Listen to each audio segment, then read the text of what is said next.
পরীক্ষা হয়েছে এবং সেই পরীক্ষাতে যদিও আগের মতো মমতা বন্দ্যোপাধ্যায়কে কেউ বিশ্বাস করে না বলে 60,70,00,000 পরীক্ষার্থী এবারে পরীক্ষা দেয়নি।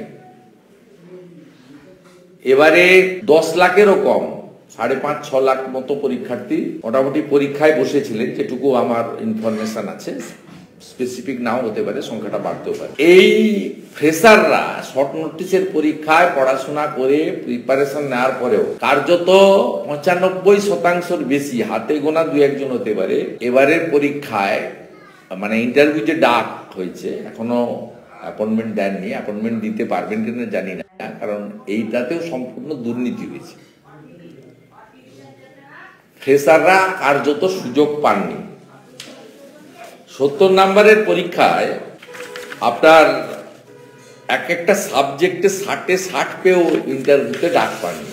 শিক্ষিত বেকার যুবক যুবতীদের সঙ্গে যে প্রতারণটা মমতা বন্দ্যোপাধ্যায় করেছেন, তার নেতৃত্বাধীন, তার পরিচালিত, তার অঙ্গুলি নির্দেশে এসএসসি করেছে, এই ক্ষমার অযোগ্য অপরাধ হয়েছে।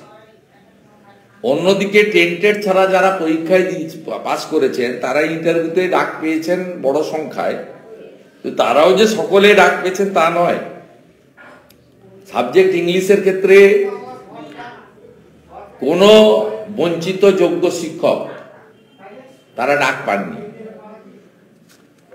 আমার কাছে সম্পূর্ণ তথ্য আছে এবং এটা প্রাথমিকভাবে আমি আপনাদেরকে রিয়াকশন দিলাম। এটার উপরে রাজ্যের প্রধান বিরোধী দল ভারতীয় জনতা পার্টি এবং বিরোধী দলনেতা হিসেবে আমার যেটা করণীয় দায়িত্ব সেটা আমি নিশ্চয়ই পালন করব। সাথে সাথে আমি আপনাদের ভিডিও এবং অডিও জীবনকৃষ্ণ সাহা জেলের মধ্যে থেকে এই এক্সামের রেজাল্টেও যেভাবে প্রভাব খাটিয়েছেন, জেলে তো উনি ফোন ব্যবহার করছেন, জেলে গেলে কিচ্ছু হবে না, মমতা ব্যানার্জিকে সরাতে হবে। এই পার্থদের মতো চোরেরা, জীবনকৃষ্ণ সাহাদের মতো চোরেরা ইডি ধরে 5 দিন 10 দিন পিসিতে রাখছে তাদের কাছে, তারপরে তো জেলে পাঠাতে হচ্ছে। জেলে তো 5 স্টার ব্যবস্থা করে দিয়েছে, গরমকালে এসি, শীতকালে গরম জল, সব ব্যবস্থাই আছে এখানে।